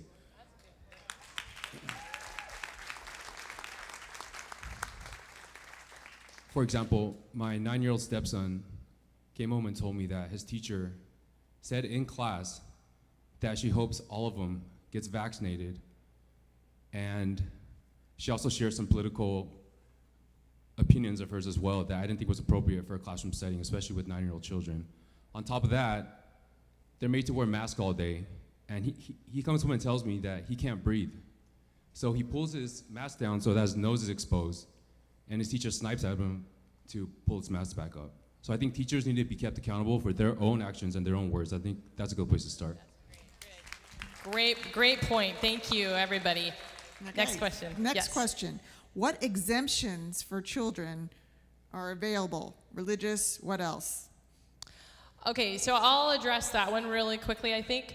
So basically, because of SB 276 and SB 277, religious exemptions were fully removed from the schools for K through 12. All of the children, they eliminated that. They eliminated and phased out personal belief exemptions. And medical exemptions pretty much got kicked out on SB 276, where it's practically impossible. The reason you guys can't find exemptions either is because of the SB 276 bill. So children in schools really don't have a lot of choices. The exception, so here's the exception and the loophole. Right now, because the COVID shot has not gone through the appropriate procedures for it to be approved, to be even on the schedule, there may be, we'll see, but there may be some options for personal belief exemptions and religious exemptions. I mean, Governor Newsom said that that's the case, but it's kind of hard to trust him about much anything. But okay. They're planning to bring forth the bill in January to to close eliminate that. loophole. Exactly. So while there are some possibilities right now that they're stating, the truth is that they really don't have the authority to add any kind of vaccine to the schedule for children because has not gone through the appropriate process. So you don't really need an exemption because it shouldn't even be there. Do you see what I'm saying? So that's the truth about that. Okay, Chris. Next one. My kids are at school in another county, and everyone is watching LAUSD results. We are in possession of the steps and paperwork from Perk and their attorneys. When do we start the process for maximum effect? I'm assuming she means when are we going for other counties or other districts? Okay, so we've got to prioritize, basically, right now. I mean, as much as we'd love to sue every single person for every single thing that's happening, we have to prioritize and be smart and strategic. And we need funds. So if you happen to have a really rich or wealthy uncle, could you please send them our way? That would actually be amazing. No, but seriously, we do need funds for lawsuits. We have donation links for this lawsuit with our first responders and public employees. And we also have the lawsuit for the children, and there's donation links for that. So please do donate to that. But priority-wise, we have to choose based on where the mandates are coming in and out right now. And so I can't make any kind of promises, but I will tell you things will be coming out from Perk. We are continuing to organize people, teachers, educators, so just be patient and stay tuned because it is coming, okay? Okay. Yes. Just really quick, I want to add something to that question. Let's not be reactive. Let's be proactive. Instead of waiting to see what happens with LAUSD, go out to those school boards and give them hell. Yes. Amen to that. Okay. Chris. Okay. I have a question about the first responders lawsuit. If I join anonymously, is there any way my name will be revealed and later be retaliated against by my employer? Thank you. Right now, we only have 5 named plaintiffs, so it would be up to you whether you choose to tell your employer that you're a part of the lawsuit or not. And then I believe that the lawyers are going to be working on any retaliation issues coming from there. But most of us are anonymous. There's only 5 named plaintiffs along with Perk at this point. Okay, next question. What should be my response to HR if they request for proof of weekly COVID-19 test results from Fulgent at this time? Do you want, Brian? Yeah, I was going to say between the two of you. Go for it. All right. As far as Fulgent goes, everybody that is working alongside my specific area, we're not complying at all, like what she just talked about. Your words, I will not comply. Very specifically, if you print out, we had copies, we've distributed copies to people. They have copies of Fulgent's privacy policy on their own website in their own verbiage, and it states very clearly, if you do not agree to the terms of service of our privacy policy, please, they even have the word in there, please do not use our website or our services. So in their own words, on their own website, they're advising you don't use it if you don't agree with it. There's a lot of things in there, if you read further down, that we don't agree with. So if anybody in HR asks, hey, you need to give us your Fulgent test, did you upload your information? Go ahead and slide that privacy policy copy over to them. Say, hey, based on this, I'm not signing anything. I'm not giving you anything as of right now. And I'm not sure if you're aware, but you know that there's open litigation going on right now. So are you sure you want to be talking to me about this? Because you don't know if I'm part of the lawsuit or not. So this could be construed as intimidation. Do you want to continue the conversation, or should we just go about our day? Make them they have to start answering for it. The more pressure they're putting on you guys, the more that they are getting people to buckle and getting people to be afraid. And again, that ties into all of this stuff this is psychological warfare, believe it or not, right? This is mental. There's a lot of people suffering with a lot of mental illness right now, with just feeling stressed, anxiety because of all of this. So if you guys need help with anything, reach out to somebody, reach out to one of us. Just say, hey, we got to talk. Can you help me walk through this? I told you guys earlier that we'll be those Aaron and her holding up your arms, because we're going to help you fight this battle, okay? So if you're going through anything, reach out to somebody. Let us help you walk through this process. But put your foot down. We're not signing anything. I don't know if that answered the question. Does anybody else have a comment about what you say? Yes. For that too, I know some people in our office have been kind of putting the ball back in HR's court and asking for copies of the contract between the county and Fulgent. And so we've been getting basically, oh, we don't have that yet. And so they've been saying, okay, well, when you have that, provide it back to me so I can go over it. And of course, they're not going to hand that over, but just kind of keep putting the ball back in their court.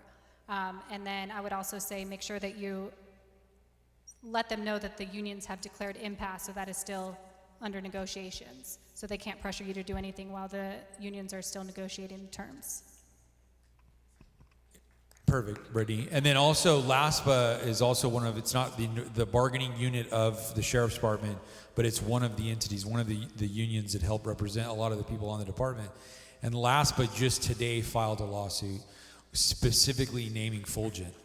So Fulgent is now on the radar with the courts. Everything's still being addressed right now legally. So. Yeah, perfect. Anybody else have a comment about that? Joe? Yeah. Oh yeah. I forgot. He has a microphone over there. I don't have to walk as far, but I need the exercise. So. Yeah. Because all those donuts. Hearing this, we just have to all be aware that Fulgent might not be the only one that's going to come in and, get together with the state, the county, the government to push this upon everyone else. So it's just a matter of time. So it's a good time to get educated. I'm getting educated on that kind of technology because it's right around the corner. So a lot of us here, we're dealing with it, but it'll soon trickle down to the private industry, and it's something that we have to make sure that we're educated about. Great comment. Thank you. I want to add one more quick thing about Fulgent and also the testing. So testing, all the tests, Fulgent Genetics, Color, that's another platform you might have heard of before, the diagnostic centers, these are all still operating under an EUA, everybody. So they're operating under an emergency use authorization. Well, what does that mean? Well, that means according to the law for EUA, that you actually have an option to opt out and to refuse by law, like it says it in the code. So one of the things we have on the Perk website, we have a lot of resources for you. We have a right to refuse form related to testing and that type of stuff, so you can go on the website and you can find that resource. We also have stuff about Fulgent and HR templates you could send to the HR department as well to help you. So there's a lot of resources on our website for you. Template letters, right to refuse forms, all that kind of stuff to try to help you. But you do need to know that the EUA, that law says they can't force it. It has, because it's still investigational. So know your rights, understand the laws that do protect you, and then assert them, right? So I wanted to make that quick comment. Anybody else? Okay. Okay. If we lose our jobs, will the lawyers help us get our jobs back? Severance pay. I have answers, but anybody else want to see? Come on, Brian. Okay, good. You're stirring. There we go. Okay, honestly, I don't have an answer for this legally because I'm not a lawyer, so I don't know. But I would say that, again, what I talked about earlier, we know what the end result could be, and you have to be willing. Is it enough? Is it enough? There's something greater going on here, that it's bigger than just any one person. It's bigger than your salary. It's bigger than this job. This is the line in the sand, right? And this is something that you got to be able to look yourself in the mirror and look your kids in the face and be able to say, did I do the right thing, or did I bend, or did I buckle, and did I give in to this tyrannical move? This is something bigger than that. And we talked earlier about, I was talking to my wife, that, I've personally walked through things in life where I've been challenged with conversations with God, where I've said, Lord, I feel like I'm being robbed right now with what was going on in my life. I feel like something's being ripped from my hands. And the Lord said, I feel like it was almost audible, one of those moments where you just feel like it's audible. And he said, the only reason you feel like you're being robbed is because you're holding on to it so tightly. Let it go. Let it go. That's not your provider, I am. Right? So you guys can do this, all right? I know you're afraid. Do it anyways, right? That's courage. Now the legal. There are some legal strategies that can help you if you're facing termination or disciplinary action. And so if you could go on the Perk website, it's under, I think we have it under Skelly guidance. So there's something that's kind of cool that we all learned through this lawsuit, which is basically teachers, so if you're a public employee in any capacity, then you have a property interest in the county and the city that you live in. And you're protected with this very specific type of due process that's supposed to be in place when it comes to your termination or discipline. And so in the case of what's happening at the county level, a mass termination is not lawful, and it's also not following the due process. So we know that, and so one of the things our lawyers do encourage people is to invoke your Skelly rights. If you're being faced with termination or you're being faced with discipline in those categories related to the shot, the mandates, the testing, whatever, you name it, you can invoke your Skelly rights. So the best thing is you go online and you can see exactly what you would send to your HR, and it can explain that. And what happens is you would still continue to be paid while you're going through your Skelly hearing, and the Skelly hearing would then determine if you were appropriately terminated or not. So if you can imagine, if thousands of people are asserting their Skelly rights, that's going to clog the system just a little bit while you keep getting paid. So Skelly. So Skelly. So look it up, Skelly. Okay. Do you want to go ahead and vent it? It was a lawsuit there was versus Skelly, so 1975 lawsuit. Oh, it's a precedent. Yes, set precedents. Okay, good. So at least where I work, I found it to be a very effective strategy. There's been partners that have been threatened with getting relieved of duty, and the lawyers drafted a really clear and concise memo stating that under the California Constitution, we have a right to privacy, Article 1, Section 1. And because we're employees of the county, we're protected by the Skelly right, and that we're entitled to a Skelly hearing if the county decides to terminate our employment. So I spread the word to all my partners, had them all flood our operations staff with emails, and I'm also going to physically turn in a copy to the office as well. So far it's proved an effective strategy. It's been real quiet where I work in terms of brass and supervisors, because they're getting to know now that we know what we're talking about, and I'm amazed how much that people in positions of power actually don't know. So challenge them. What I tell my 9-year-old stepson is, bullies only get away with it because nobody stands up to them. That's right. But once you stand up to a bully, you realize that they're not that tough. Thank you, Vincent. That was a great answer. Okay, yeah, okay. let's take maybe two more questions. We have been informed we have time for one more question. Okay, one more question. Okay, and don't worry, those are the questions I didn't get to. We were going to email everybody the answers to these questions, so they will get answered. Okay, so it says, I have a question regarding religious exemptions. If it gets denied, is it better to let them fire me or quit? Well, that's a great question. I guess we haven't covered that. Do you want to go for it? Don't quit.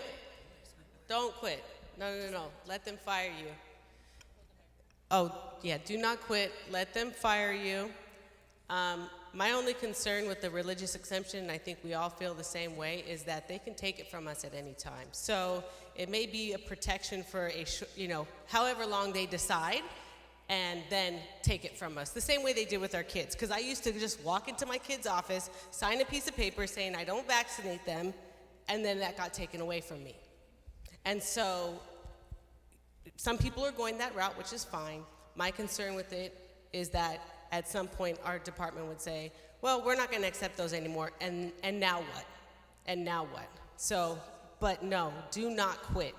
And I think I know what I'm doing. I'm not doing anything. I haven't gotten jabbed. I'm not signing up to Fulgent. I'm just like waiting. That's, I think, what a lot of us are doing. But no, I've been advised by other people too that I trust, do not quit. Stand up and fight.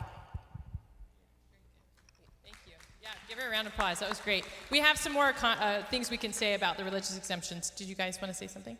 This is our last question, by the way, in case you guys had. I just want to say the same thing. Don't quit. If you quit, you're probably surrendering a lot of rights and your ability to keep your employment or even receive compensation for wrongful termination. So do not quit and fight.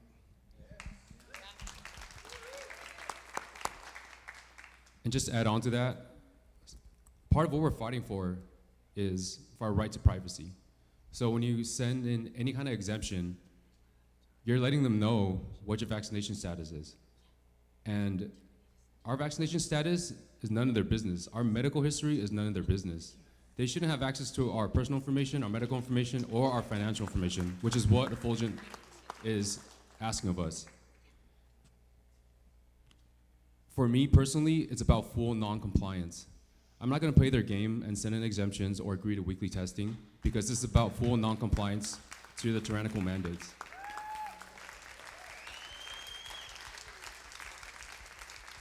On top of that, this is just another way for them to get you to comply. When you file an exemption, there's an expiration date. So eventually, that exemption is no longer going to be valid. On top of that, unless I'm mistaken, you just have to upload that information to Effulgent, right, if you file for an exemption? Yep, that's correct.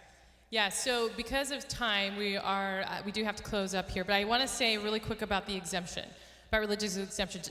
You should be totally protected under the First Amendment. Okay, so let's make that clear, that regardless of the fact whether you are an atheist, agnostic, Christian, Catholic, whatever, you could have no religious affiliation. According to the law and the Supreme Court and the precedents that's been set for religious freedom, you should be able to assert that you have an exemption, that you have a sincerely held belief. And it can just be as simple as that you don't want a foreign substance in your body, and it's a conscious, sincere belief that you have. So understand that religious freedom should be protecting you if that is the course you wanted to take related to this. But the problem is that it does have an expiration date, all the things that they already said. We do have guidance on our website of how to address this, what you can say, guidance if you do go the route of a religious exemption. But understand that the retaliation that is happening to those who do assert that or submit a religious exemption, they are being routed through different doors, you guys, because they're unvaccinated. They're getting demoted and transferred and different parking spaces. Like the type of discrimination that's happening in the retaliation towards people who have religious exemptions or any kind of exemption is absolutely outrageous. And so if the media would report on that, then that would be a way better report than all the other stuff that they're reporting on. So you are protected by the First Amendment. There will be additional lawsuits for the retaliation that's happening, but just know that the law does protect you. It's just that they're not following it, and there's problems. So, can we thank Amy and everybody who came here tonight? Give them a big round of applause. They're very, very brave. Yes. Also, if you want to donate, it is a 501c3 nonprofit. It is tax deductible. We also have a bucket back by their table if you want to donate, or you could donate online. If you want to know more about events like this coming up here at the church, I have an email list back there. I'll put another one up here. And we just want to thank everyone for coming tonight. Get home safely. Thank you so much. We appreciate it. One more comment. Go ahead. Hi, everybody. I'm sorry. I just want to make a quick comment to everybody. My name is Jessica. I'm one of the co-founders and board members of Perk as well. Thank you guys all for coming here. You guys have really inspired me, and I'm incredibly humbled by the outcome. It started with a handful of us, and I'm just so amazed that we've grown to all that we've grown to. I did want to add something to what Amy said. We are, one of our board members is holding workshops on legislation and how to speak with your legislators, decision makers. We know that when you speak truth to power, and you stand up for what you believe in, these people listen. We tailor our conversations towards what their special interests are so that we know we have their ear. We know they're going to sit and listen to us. We also, personalize the meetings. So if you guys ever felt like you needed help with board meetings, legislation meetings, whatever it is, feel free to reach out to us and we will walk you through the entire process, okay? Thank you guys all for coming, and thank you to Amy and Chris and everybody for putting this together as well. November 6th, we are going to have some of the America's Frontline Doctors here. It's going to be a day thing with questions and answers and a round table, so be on the lookout for that. That's November 6th. It's a Saturday. You guys are amazing. I'm so glad you guys. Thank you.